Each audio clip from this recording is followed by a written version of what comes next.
Seguimos en España, en este caso otra vez en Sigma 2, la empresa de demoscopia que más nos gusta seguir porque, bueno, le tenemos mucha confianza. Ellos son los que trabajan casi en exclusiva para el diario El Mundo y que tienen un discurso muy interesante acerca de lo que significa el cambio, la voluntad de cambio, porque esta sociedad que acaba de celebrar elecciones municipales y autonómicas, de las que hablamos con la presidenta del grupo en el programa anterior, bueno, está efectivamente manifestando una serie de inquietudes bastante grandes, al punto tal de que se pone en juego la continuidad o no del gobierno del Partido Popular. Esto es una valoración mía. Creo que lo que acaba de pasar en España es una suerte de primaria que tal vez adelante lo que veremos en noviembre en las elecciones generales en este país. Y a propósito de eso, entonces vamos a hablar con Rosa Díaz Fernández, que es la directora general de Sigma 2, y vamos a charlar sobre el tema del cambio, lo que significa, sobre una serie de trabajos que ellos hacen, por ejemplo, para detectar comportamientos casi involuntarios, y entonces trabajan con el tema de la neurociencia, pero por supuesto vamos a hablar de las campañas, de los mensajes, de cómo los políticos intentan atrapar esa voluntad de cambio o no, o cómo se equivocan. De todo eso en un minuto, aquí en Contragolpe y con la directora general de Sigma 2.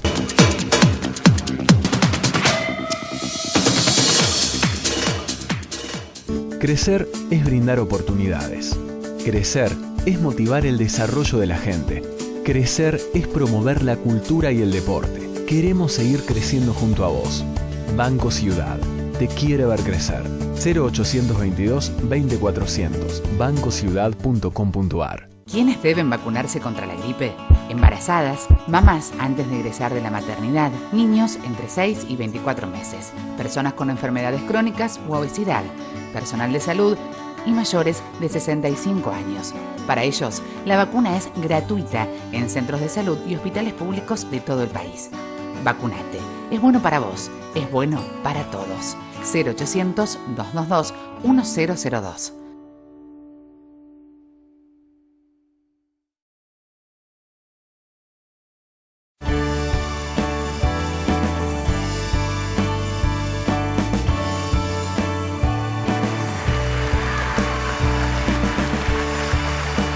Buenos Aires, Gobernación Daniel Scioli. Rizo, ¿qué tal? ¿Cómo están? ¿Me consiguió los papeles que le pedí? La garantía del capital, el recibo de sueldo. La garantía, el tema de la garantía es que... Permiso, soy Irma, la mamá. Mi hijo es un laburante, doy fe. Desde chico que me ayuda, incluso ahora que tiene su propia familia. Yo lo conozco, laburo con él. Buen tipo. Hola, yo era la maestra de Jorgito. A veces llegaba un poquito tarde, pero con la tarea me cumplía siempre. Yo a este muchacho lo veo pasar por la puerta del edificio todos los días a las 6 de la mañana. Llueva o truene.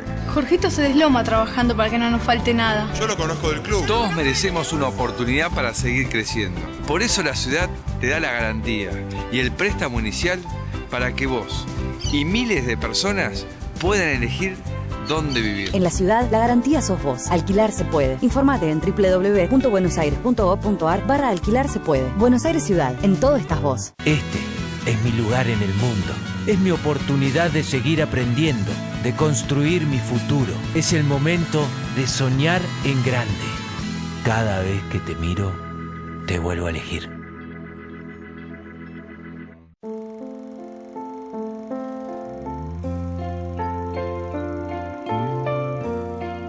Desde siempre estuvimos cerca para acompañar a cada uno de los argentinos.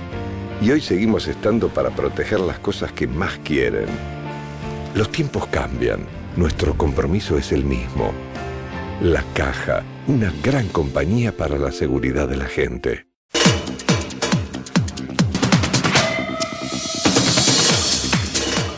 Rosa, gracias por recibirnos en el despacho de tu compañía. La verdad que estamos muy contentos de poder entrevistarlos y preguntarles algunas variables, sobre todo de tipo sociológicas, porque lo decíamos en el programa anterior, en la Argentina también este año hay un proceso electoral largo que se está dando en las provincias, lo que allí llaman provincias, aquí son comunidades autónomas, y que a mi juicio envuelve un último gran debate, que es saber si la sociedad argentina quiere más cambio que continuidad o más continuidad que cambio. Y entonces, a mi juicio también, hay dos candidatos ya definidos en el escenario que están pugnando por quién representa mejor ese mensaje, si es cambio con continuidad o continuidad con cambio.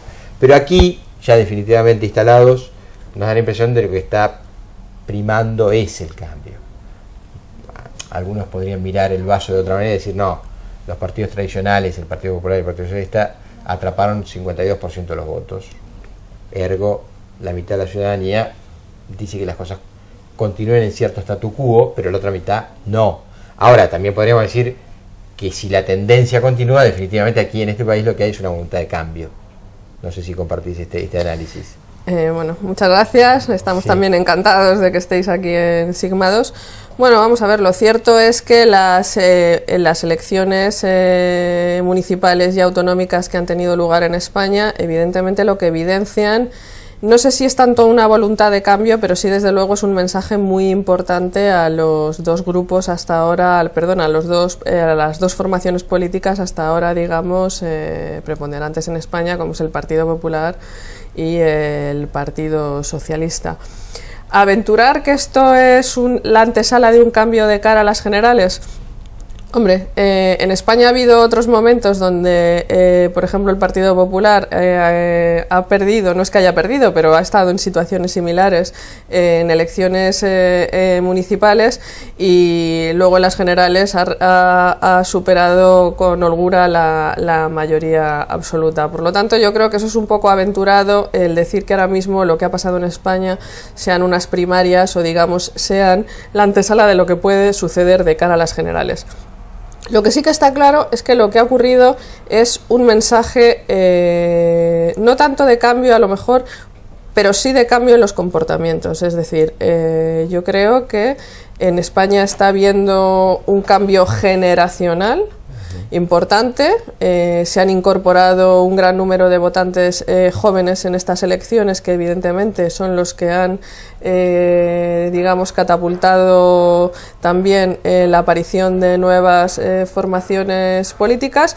Y lo que hay ahora mismo, bueno, pues es un poco el debate entre lo viejo, lo nuevo, qué es lo que demanda la sociedad española, qué quiere la sociedad española para su futuro, y ahí evidentemente pues la contienda va a ser apasionante, ¿no?, de cara a los próximos meses. Sí, lo preguntábamos en el programa anterior también, y vos lo dejás claro. Tal vez en una elección general donde se juegan ya responsabilidades de Estado más grandes, claro, si se permite el término, pues por ahí los ciudadanos se vuelven más conservadores, ¿no? No, y también es cierto confiar responsabilidades de gobierno a formaciones nuevas, a gente que no tiene rodaje todavía en acciones de gobierno. No lo sé. Bueno, y también es cierto que al final en unas elecciones generales, bueno, pues son otras las cuestiones, digamos que es otro debate, ¿no? Las cuestiones nacionales, aunque las cuestiones nacionales han pesado mucho también en estas elecciones, es decir, lo que está claro es que el partido que está actualmente en el gobierno ha acusado ese desgaste de la acción de gobierno y ese desgaste de tener que adoptar una serie de medidas en un momento en el que España, cuando se accedió al gobierno, estaba en una situación muy complicada, y que por lo tanto ese desgaste se ha trasladado a nivel territorial tanto a las comunidades autónomas como a los propios ayuntamientos. Por lo tanto, tenemos que decir que la cuestión nacional ha pesado. Otras cuestiones que se han colado también en el debate, pues el tema de la corrupción, el tema de bueno, esa especie como de desgaste de imagen que tienen los políticos, bueno, pues eso también ha pesado evidentemente en estas elecciones, ¿no? Lo que está claro es que se avecinan tiempos en los que posiblemente las formas haya que cambiarlas. Habrá que, por parte de las dos fuerzas, digamos, mayoritarias, tradicionales, tendrán que reflexionar y tendrán que ver cómo recuperar la confianza de sus electores y de sus votantes, que a día de hoy pues les han abandonado, claro. Pongamos en contexto algunas cosas que están pasando. Efectivamente, el Partido Popular, el partido de gobierno, administra el poder desde 2011 y le ha tocado capear la tormenta de la gran crisis producto de de la debacle de Lehman Brothers, que afectó mucho a este país, porque tenía su economía muy atada a lo que se llama el negocio del ladrillo. Exactamente.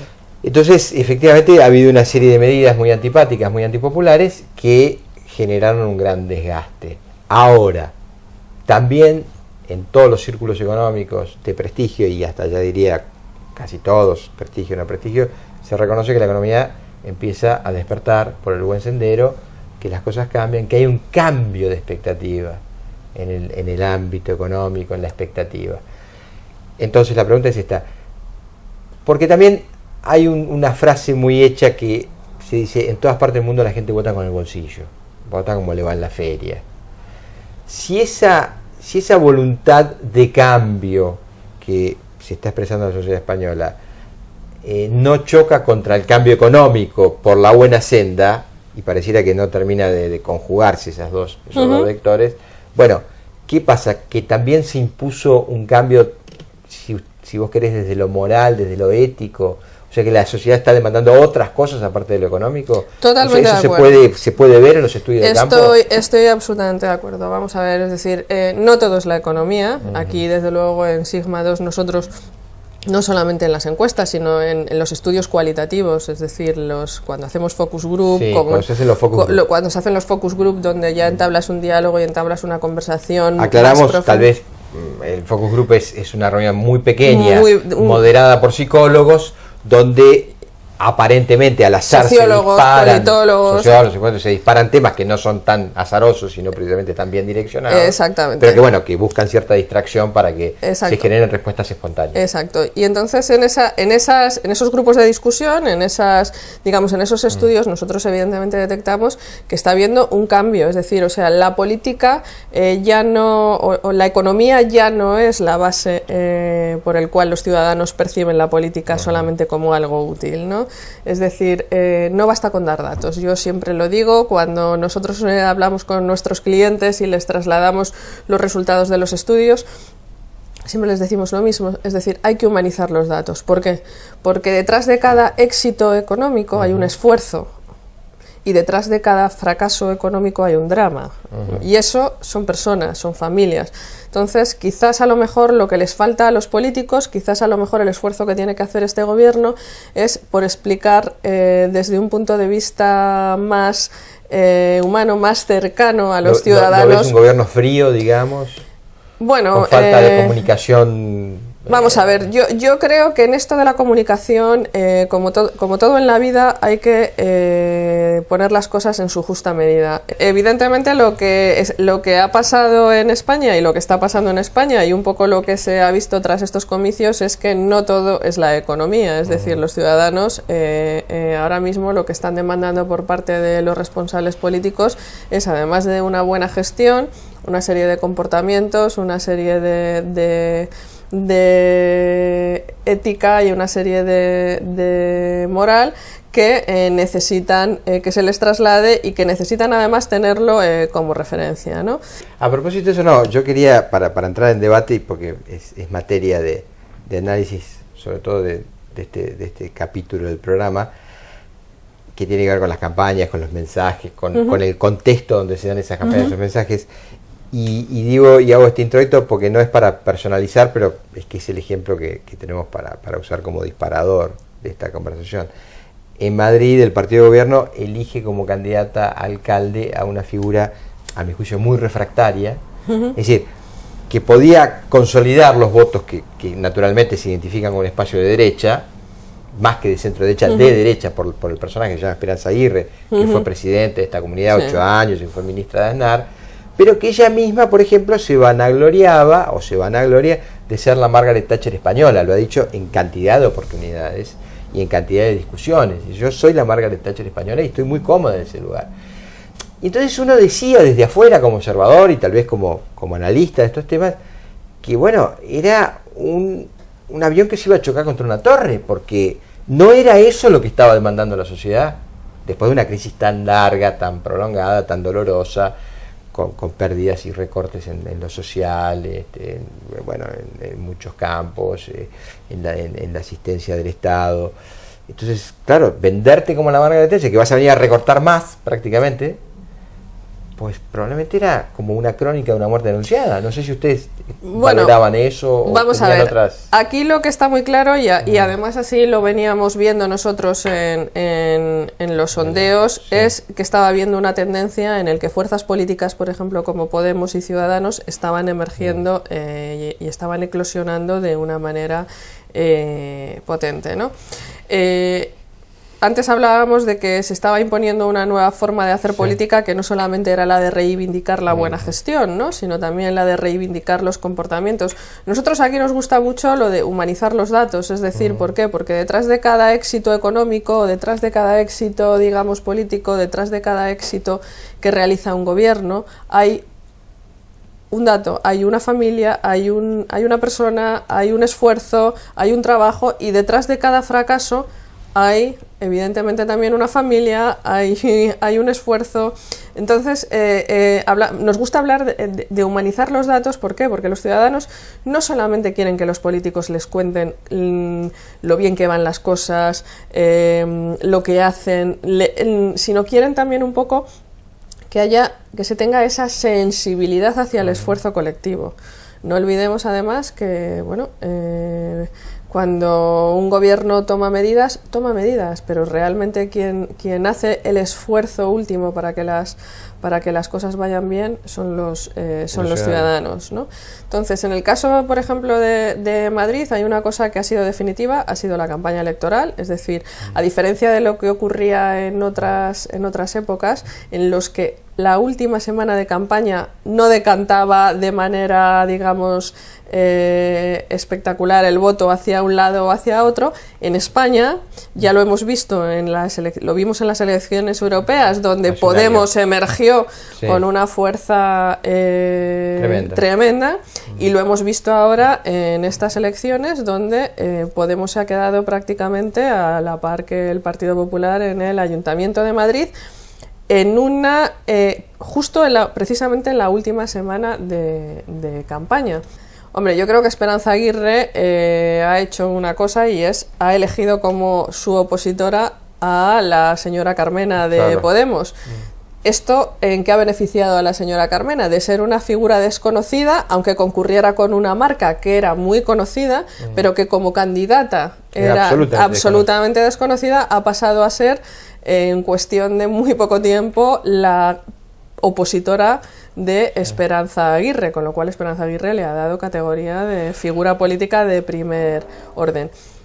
Ahí encontrás un error de estrategia política, digamos. Bueno, yo creo que si a mí me preguntas cómo lo hubiera hecho de otra manera, hombre, las cosas a toro pasado es muy fácil juzgarlas, en ¿no? Argentina decimos, con el diario del lunes, el PRODE, que es en la quiniela deportiva, lo acertamos todos, ¿no? Claro, sí. Pero bueno, es verdad que ella a lo mejor podía haber, digamos, centrado su labor de oposición en su adversario natural, que es el Partido Socialista, y porque luego es verdad que los mensajes hay que modularlos, ¿no? Es decir, yo creo que estamos en un momento en el que los tremendismos tenemos que dejarlos un poco de lado. Hay que explicar las cosas con sosiego, hay que explicar las cosas con serenidad, hay que hacerles ver a los ciudadanos por qué vas a hacer determinada cosa, por qué no la vas a hacer. En este sentido, por ejemplo, la candidata a la Comunidad de Madrid, Cristina Cifuentes, bueno, pues ha hecho una campaña, digamos, muy centrada en la transversalidad, es decir, muy centrada en lo que es el llegar a las personas, el no dejar a nadie atrás. Ella ha repetido siempre en sus mensajes: no quiero dejar a ningún ciudadano de la Comunidad de Madrid atrás, y yo creo que eso es bueno, ¿no? Podemos y Ciudadanos han emergido en el panorama político como dos marcas muy potentes, y es curioso porque ha dado un poco igual quiénes fueran sus candidatos, es decir, por parte de los electores se ha votado a la marca, ¿no? En la comunidad, en el Ayuntamiento de Madrid se ha votado, o sea, la disyuntiva ha sido entre Esperanza Aguirre y... Bueno, eso es otro dato a resaltar, es decir, el ciudadano tiene identificado a las marcas más que a los candidatos, a las marcas de partidos más que a los candidatos, evidentemente, ¿no? Sí, en el caso de Podemos y Ciudadanos sí, en el caso del Partido Popular, evidentemente, y del Partido Socialista, bueno, son fuerzas políticas que que son evidentemente que están consolidadas, sus candidatos son conocidos a nivel nacional y por lo tanto, bueno, pues ahí evidentemente. Ustedes están llevando adelante un trabajo, digamos, donde incorporan algunos elementos, si podríamos decir ya más científicos del lado de la ciencia dura, porque trabajan médicos, por eso lo aclaro, que es un trabajo de neurociencia, tratando de buscar respuestas mucho más espontáneas todavía que incluso tal vez las de que se den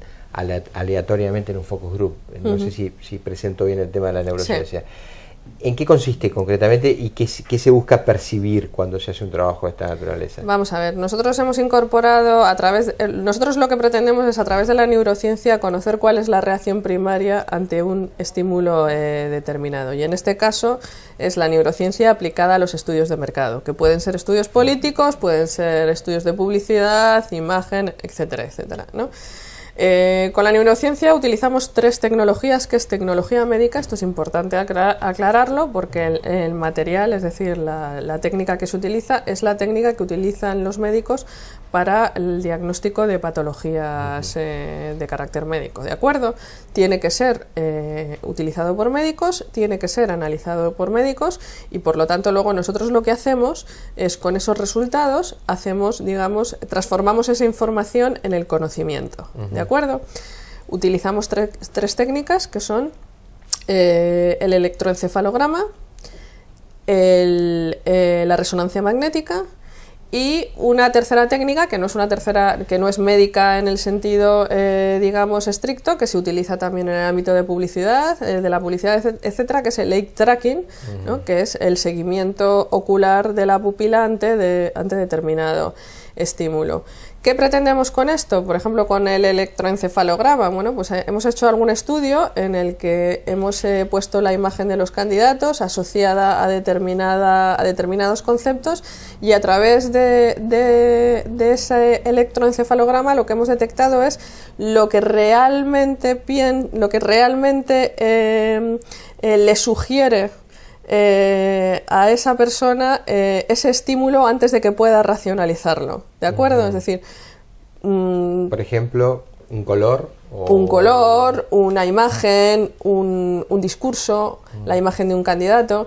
Por ejemplo, si hablamos de un determinado candidato político y al lado ponemos honesto, si tú ves que el electroencefalograma, como en una tecnología médica habitual, no presenta variaciones, es que hay una coherencia primaria entre la imagen y el concepto. Si vemos que hay una variación, que hay una variación que el electroencefalograma nos está detectando, es que evidentemente esa imagen y ese concepto están distorsionados de forma primaria a los efectos de la persona a la que se lo estás haciendo, ¿no? Es decir, es saber cuál es la reacción de tipo neuronal antes de que puedas proceder a la racionalización. Y bueno, y eso es muy útil, ¿por qué? Porque, por ejemplo, de cara a la imagen de los candidatos, cuando los candidatos hacen discursos, cuando los candidatos utilizan técnicas de imagen, las infografías, etc. Bueno, pues es importante. ¿Por qué? Porque muchas veces se hacen o se dicen cosas que pensamos que están provocando una reacción determinada en los receptores de ese estímulo. Pensamos que puede ser una reacción positiva y a lo mejor es una reacción negativa. Lo que pasa que en el proceso de racionalización, como entran en juego otra serie de conceptos, pues evidentemente el resultado es otro, ¿no? ¿Y ustedes lo han aplicado, por ejemplo, en campañas políticas? Es decir, con candidatos que han tratado de percibir ciertos indicadores que a priori ellos creían que en Latinoamérica lo hemos hecho un par de veces. En España hicimos hace poco para el diario El Mundo una primera demostración. En el ámbito de la publicidad y la imagen lo estamos aplicando, es decir, Sigma 2 no solamente realiza estudios políticos, es una parte de su negocio, sino que realiza también estudios de mercado. Y en el ámbito de la publicidad, por ejemplo, esta es una técnica que se aplica para testar productos a través de la resonancia magnética, donde entran en juego ya también, por ejemplo, estímulos olfativos, gustativos, etcétera, etcétera. La resonancia es una técnica muy útil para para medir esa reacción primaria. Sí, tal vez tenga más aplicación en ese campo que en el campo, digamos, de la política, ¿no te da la impresión? Digo, porque por ahí los focus tienen... No, en el ámbito de la política es una técnica no sustituye ahora mismo, por supuesto, a la encuesta cuantitativa, ¿de acuerdo? Porque las encuestas son con muestras muy representativas, muy grandes, pero sí es una técnica muy útil para detectar debilidades y fortalezas de los candidatos y sacar lo que, evidentemente, es lo mejor de ellos. Y yo siempre digo lo mismo, no para cambiar a los candidatos. En política yo creo que el principal error es intentar transmitir lo que uno no es. Es decir, impostar. El mejor, siempre lo decimos, el mejor director de campaña es el ciudadano, y al ciudadano lo que le gusta es que la persona que tiene delante sea natural. Lo que ocurre es que, evidentemente, aquellas cuestiones que puedan en determinado momento suponer asperezas, limarlas y sacar lo mejor de uno mismo, ¿no? Pues esto ayuda a hacerlo. Por último, Rosa, una valoración final acerca insisto, creo de la gran palabra que nos envuelve a todos hoy, que es el tema del cambio, ¿no? Tanto para los que aprecian que no hay tanta voluntad de cambio como los que creen que sí, que es una corriente irrefrenable. Está de moda, sobre todo en estas nuevas formaciones aquí en España como Podemos, la palabra empoderamiento, ¿no? O sea, hay que empoderar al ciudadano. Tal vez en Latinoamérica estamos más familiarizados porque los gobiernos, digamos, de nuevo cuño, desde la década del 2000, en casi todos los países, han trabajado mucho ese discurso del empoderamiento, y desde algún lugar también ha pasado eso, ¿no? Claro. Podemos discutirlo, cuestionarlo, por qué, cómo, si fue correcto o incorrecto, pero la impresión general, yo te diría, es que el ciudadano ha sido más protagonista en estos años en Latinoamérica. Tú ves aquí que ese reclamo también tiene que ver, digamos, con un pedido del ciudadano de ser tenido en cuenta a la hora de las decisiones, o que quiere tener un protagonismo a la hora de las decisiones diferentes. Yo insisto, que es pronto todavía para hablar de un cambio o de un vuelco, digamos, electoral drástico de cara a los siguientes comicios, los siguientes grandes comicios, que serían las elecciones generales. Creo que no se pueden extrapolar de momento los resultados, y además sería imprudente hacerlo, porque otras experiencias en España con resultados adversos, por ejemplo, para el partido, para la formación en el gobierno, pues luego evidentemente no han sido un obstáculo para que revalidara el título. Lo que sí que los ciudadanos les están diciendo a los políticos es queremos que nos miréis, queremos que nos escuchéis y queremos que hagáis las cosas de otra manera. Muchas gracias por habernos recibido y nos vemos con ustedes el sábado que viene en Contragolpe.